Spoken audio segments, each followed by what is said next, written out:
नीयतें साफ भी हों तो इल्ज़ाम लगा दिए जाते हैं, मान तोड़ दिया जाता है।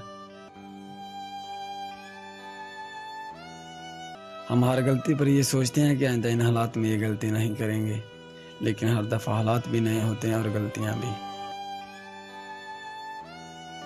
इंसानों पर भरोसा कर लिया जाए तो वक्त और हालात पर नहीं किया जा सकता। वक्त और हालात दो चीज़ें हैं जो हर जज्बा रिश्ता बदल देते हैं।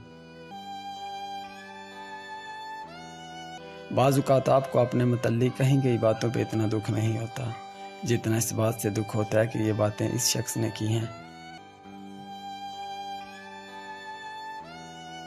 जिस पर आप अंधा एतमाद करोगे वही आपको सबक देकर चला जाता है। क्या वाक़ई अंधे थे।